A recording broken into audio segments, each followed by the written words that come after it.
Magandang araw mga kaibigan. Pag-usapan natin ang dinner ng mga senador sa palasyo.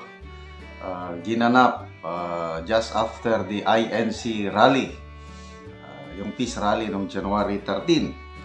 So ito, pinadalhan ako ng aking mga researchers ng message. Sabi nila, nagdaos ng dinner sina BBM at Liza kasama ang mga senador, pati ang kanilang mga asawa. Ang wala sa picture sina Bato, Bongo at Manang Aimee Sir. So, tinignan ko, status update, Facebook. Paste ito sa Facebook, ano? So, post pala ito ng News 5. Posted 10 hours ago. So, ito yung sinabi ng News 5. The President had a dinner. Bongbong Marcos and First Lady Liza Marcos with senators and their spouses at the President's house in Manila this Monday, January 13. So, dinner, gabi, yung pagkatapos ng INC rally. Had a lovely time catching up with our senators and their spouses as we welcome the new year together. Here's to a year filled with unity, wow, progress and hope for every Filipino, pahayag ng First Lady. So yan, may mga pictures, yung dinner at saka yung parang group picture nila.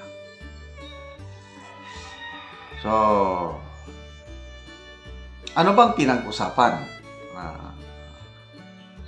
Special dinner ba ito o normal lang na dinner?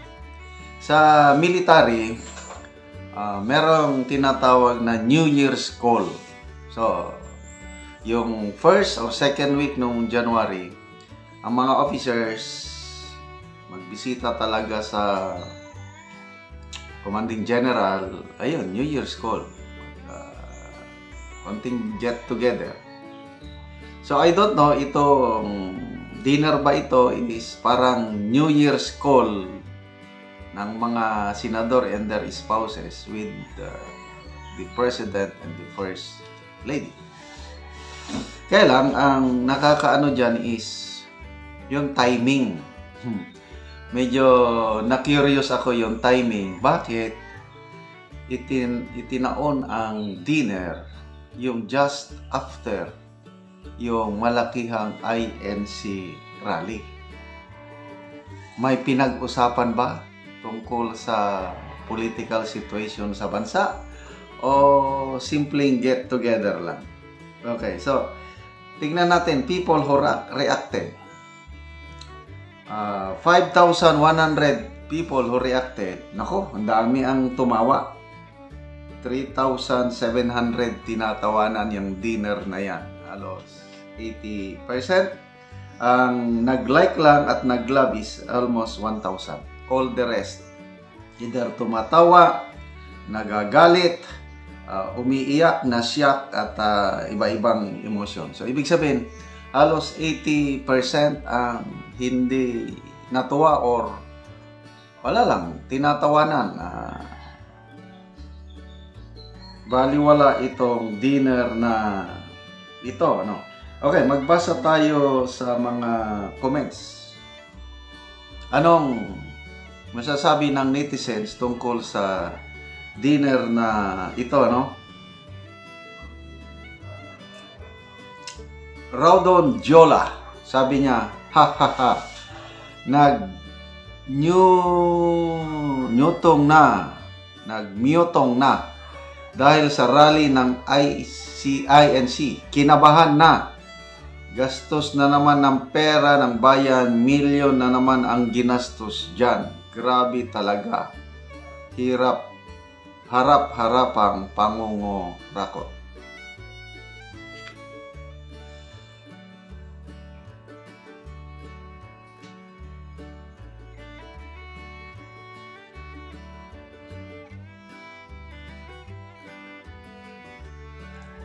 Okay, si Mark Anthony Carranza, sabi niya, Philippines running out of options.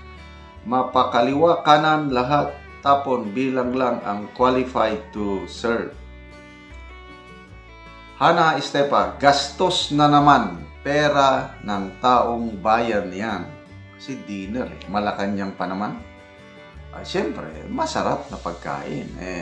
Yun ngang SONA. Yung 2024 nga SONA, magkano ang ginastos? 20 million? 20 million ba yun? Isang kainan lang. Ganyan, gumastos ang administration ngayon. Belgium, Villanueva, andyan si Robin para mag-spy. Ha ha ha. Tama yan, andyan siya para ilang sila pag-usapan ang mga plano nila kay Inday. Oo nga no. Kasi sabi ng si Chris Torres, ang wala sa picture, Bato, Bongo and Senator Amy. Nag-attend si Robin. So, dahil nandun si Robin Padilla, malalaman niya ano yung pinag-usapan tungkol ba sa impeachment. Kasi I hope na tama yung analysis ko. Yung nagsalita na si Congressman Abante, sabi niya hindi na dapat talakayin yung impeachment before election, after the election na lang. So, i-delay nila ang action nila sa mga impeachment complaint. Kaya lang, posible pa rin after the election dahil ang iiwasan nila yung resback ng iglesia, yung black voting nila Baka pagkatapos ng election, sa kanila iakyat ang impeachment complaint sa Senado. Posible.